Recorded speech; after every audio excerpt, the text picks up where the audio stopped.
thanks to Eurogamer.com, we have a story by Victoria Kennedy. It was posted and published today. Lead title says Call of Duty Black Ops 6 won't be locked behind a new Xbox Game Pass tier. According to the story, which I'm going to read verbatim, says Call of Duty Black Ops 6 will be available across all Game Pass tiers, Microsoft has confirmed. Upon launch, Call of Duty Black Ops 6 will be playable on Xbox and PC for Xbox Game Pass Ultimate, PC Game Pass, and Game Pass for console members. A Microsoft spokesperson has told Eurogamer earlier today. The company initially confirmed Call of Duty Black Ops 6 would be coming to Xbox Game Pass day one earlier this week after the information leaked ahead of schedule. At this time, however, some wondered if Microsoft may use the game's debut to change Game Pass pricing or tier structure in some form or fashion. And of course, obviously, based on the information that was provided by a Microsoft employee, well, see, money, that in fact is not the case. This is big news. It's a big news because it shuts down a lot of the negative narratives that have been coming out from here, there, and everywhere. I mean, like I said a few minutes ago, everyone has become an analyst. Everyone is dictating how many new subscribers they have to have, or they're going to lose this much money. Call of Duty is going to sell. Last year's Call of Duty, according to IGN, was a 3. But you know what it did?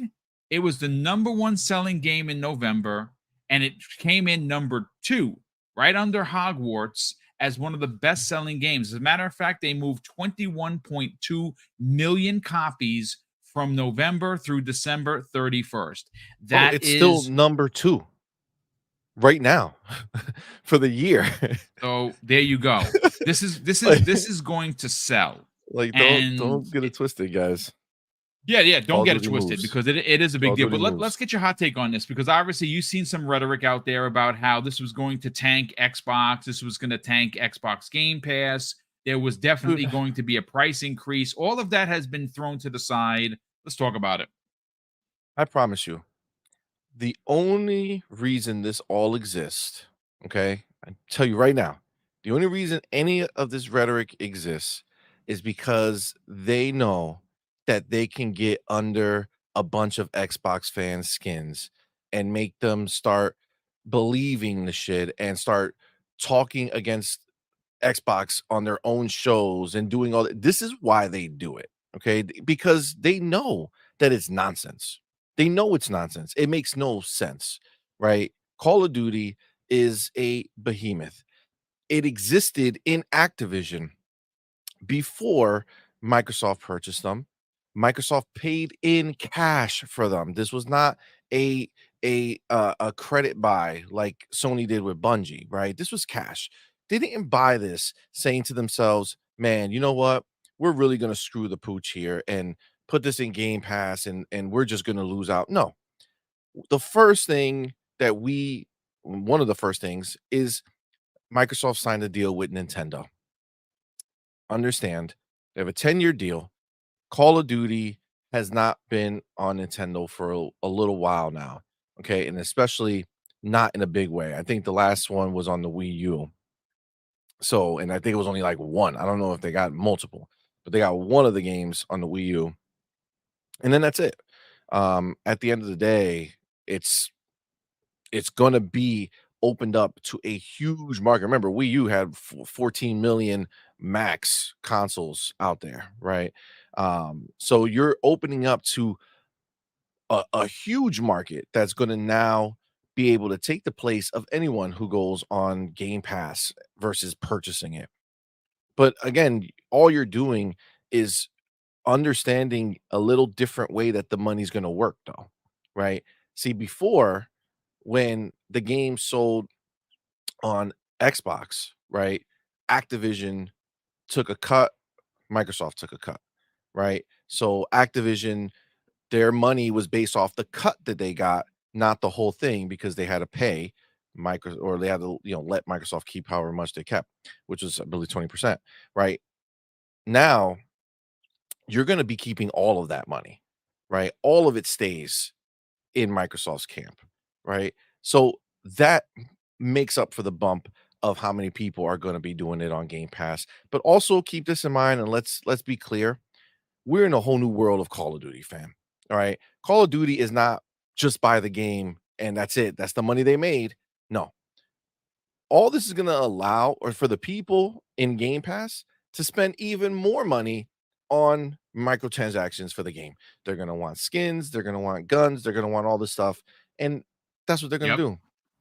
They're still going to make their money. But these people who are out there trying to spread this false narrative and try to sound like they're really smart and write like long dissertations on Twitter as if they're some type of person that we give a flying F about, right? And they think that somebody's going to read all that. Like, how stupid are you? Right? You think you're so smart, but how stupid are you? Right? Like, if you were smart, you wouldn't waste your time writing that, right? Like, if you're as smart as you claim you are in the world we live in today, you know no one's going to read that outside of people who are just like you.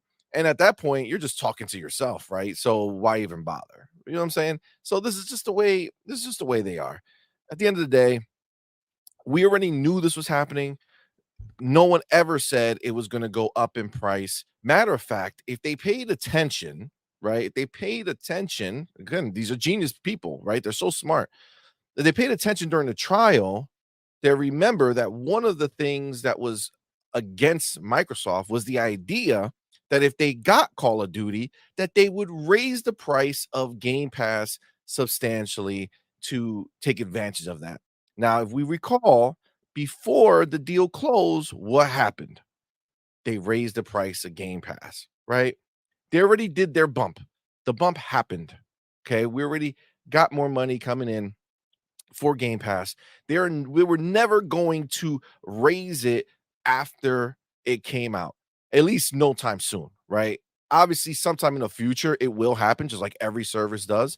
But they're still within a year from when this deal closed with the FTC and the CMA, who are all hounding them. The FTC trial is technically still out there, right? Like that hasn't been officially 100% done and closed, right? So, even though I think if I remember what Hoaglaw said that technically in the United States it doesn't ever really close. Like they could just do it. They could always kind of try to reopen it or come at you. So look, for all intents and purposes, they're not going to do something stupid. We knew this.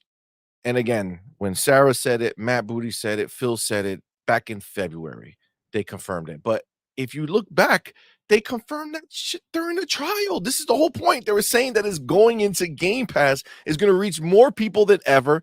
Like, again, why do we sit here and listen to these clowns and listen to the clowns who propagate the clowns? You know what I'm saying? Like, if they're Clowns co-signing on the top of clowns, clowns. I like that. That's pretty interesting to yo, take a look at. it's fitting, right? We just got Killer Clowns released this week. If you haven't played it, go check it out. It's a great game. But it's like they wrote a documentary on all the ponies and the people who support supposedly Xbox who follow the same trends as those people and say, yeah, you know what? I do doubt everything that Microsoft does. Well, here you go. Look, I don't know. It's just so how embarrassed do you have to be that you have to act like you know stuff, right? That you're an intelligent person, right? This is what you do. You act like you're an intelligent person. You act like you know stuff. You act like you have, strong critical thinking skills, but you have to be spoken to like effing 5-year-old, like you're in kindergarten and told things multiple times so you can understand when things are said to you. This was confirmed a long time ago. Okay. These are facts. You needing to constantly hope that something's going to be different or put out bad news or try to farm engagement on your socials and on YouTube so that people can click because it's a bad headline. So, oh man, let's go look, right? Come on, man. This is bullshit. All right, it's bullshit. They always spread this narrative. At what point are we going to stop listening to them and start listening to the people who actually make these decisions when they're here talking to us? It's not like PlayStation, right? You don't know shit forever, right? And you constantly live in wondering what's going to happen. Am I going to get a show? Are we going to get games this year? Who knows? right? Who knows? But Microsoft, they're out here, they're verbal, they come out front and center. They have podcasts, they have, these meetings, the interviews where they're coming out and they're telling you what's gonna happen. And instead of listening to them, we turn around and we listen to the ponies and the people who are on Xbox who want to push that idea and take that as gospel. Come on, man. Let's grow up. Let's learn how to engage with the people who actually have the words that are correct, right? The actual words that mean something. They're the people who are putting it into play. They're the ones who are choosing to put in the Game Pass. They're telling you it's going in the Game Pass. Stop fighting it, bro. Stop fighting it, dog.